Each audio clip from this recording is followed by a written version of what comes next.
जी बिल्कुल, देखिए आज योगी आदित्यनाथ मथुरा में थे और वहां से उन्होंने एक बड़ा संदेश दिया कि जो देश के लोग हैं वो एक रहेंगे तभी जो है देश आगे बढ़ेगा। और इस बात को लेकर उन्होंने बांग्लादेश का जिक्र किया योगी आदित्यनाथ ने कि वहाँ पर जो कुछ हो रहा है वो चीज़ें अगर यहाँ शुरू की जाएंगी तो सोचिए कितना बड़ा नुकसान होगा। यानी एक नसीहत अपनी भाषा में, एक नसीहत मुख्यमंत्री योगी आदित्यनाथ ने दी यहाँ के लोगों को। जिस तरह से बीच में कई ट्वीट और इस तरह के सोशल मीडिया पे तमाम बयानबाजी लोगों की सामने आ रही थी, तो एक नसीहत के साथ मुख्यमंत्री योगी आदित्यनाथ ने आज कृष्ण की जन्माष्टमी है और आज मथुरा में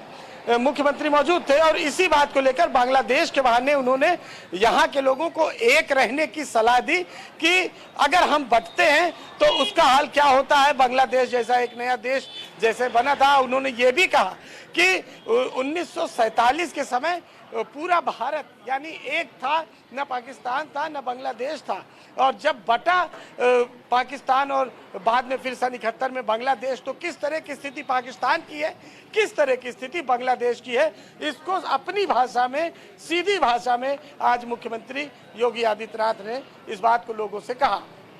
बिल्कुल नीरज, जो आगरा में उन्होंने इस तरह का स्टेटमेंट दिया जैसे कि हमें जानकारी मिल रही है, लेकिन कहीं ना कहीं योगी आदित्यनाथ जो है वो अपने ही तरीके से बयान देने के लिए जाने जाते हैं। बहुत अग्रेसिव उनके स्टेटमेंट होते हैं और कुछ ऐसे ही सीधे उन्होंने कहा कि बटेंगे नहीं तो कटेंगे, यानी कि इसको और भी तरीके से कहा जा सकता था, लेकिन कहीं ना कहीं जो उनका एक अंदाज है वो हमेशा से अलग रहा है।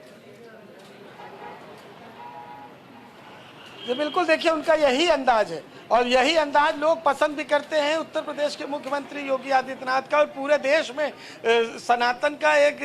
चेहरा है, एक हिंदुत्व का एक चेहरा बनकर उभरे हैं पिछले 7-8 सालों में योगी आदित्यनाथ। और वो जानते हैं कि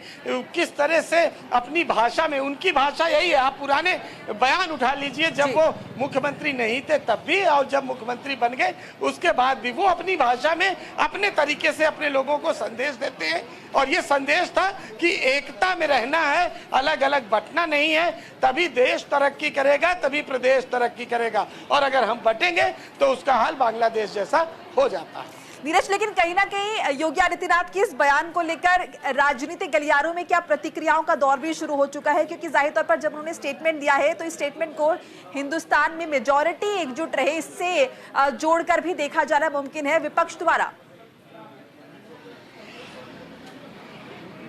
बिल्कुल, देखिए विपक्ष अपने तरीके से इस बयान की व्याख्या करेगा, लेकिन मुख्यमंत्री ने ऐसी कोई बात नहीं की, किसी धर्म किसी जाति की बात नहीं की, उन्होंने एकता की बात करी और अपनी भाषा में, वो चूंकि पूर्वांचल से बिलोंग करते हैं, वहाँ से आते हैं, तो वहाँ पर इसी तरह की भाषा बोली जाती है। और साफ बात, यानी बीच में कोई ऐसा बैरियर नहीं कि जिसे समझने के लिए कोई निहितार्थ निकालना जा सके। वो साफ बात करते हैं, दो टूक बात करते हैं, और दो टूक बात में उन्होंने कहा कि अगर हम बटेंगे तो कटेंगे और अगर एक रहेंगे तो फिर नेक रहेंगे और देश तरक्की करेगा। यही बात अपनी भाषा में, अपने तरीके से, अपने अंदाज में उत्तर प्रदेश के मुख्यमंत्री योगी आदित्यनाथ ने कही।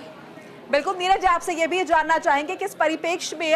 योगी आदित्यनाथ ने इस तरह का स्टेटमेंट दिया है, क्या इनसे कोई इस तरह का सवाल पूछा गया था? क्योंकि पहले भी हमने लगातार देखा इस तरह के बयान उनकी तरफ से आ रहे हैं, लगातार बांग्लादेश का हवाला देते हुए।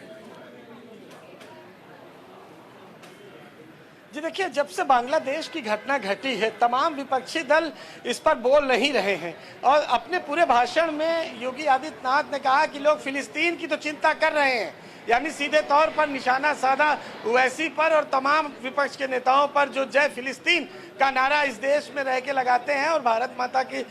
नारा लगाने में उन्हें हिचक होती है। तो मुख्यमंत्री ने साफ तौर पर इस बात को कहा कि फिलिस्तीन की तो चिंता सब कर रहे हैं, लेकिन बांग्लादेश में जो कुछ हुआ उस पर लोग नहीं बोल रहे हैं, विपक्ष के नेता उससे बोलने से कतरा रहे हैं कि कहीं उनका वोट बैंक कम न हो जाए। जो बांग्लादेशी भारत में डंकी मार कर आ रहे हैं, गलत तरीके से आ रहे हैं, तो उनको लेकर कि उनके वोट बैंक जिन दलों ने बना लिए हैं, ऐसे लोगों पर मुख्यमंत्री ने आज निशाना साधा है कि बांग्लादेश पर इसलिए चुप है क्योंकि अब वो धीरे धीरे उनका वोट बैंक बनता जा रहा है। लेकिन उन्होंने कहा कि अगर एक रहेंगे तो फिर सब कुछ अच्छा चलता रहेगा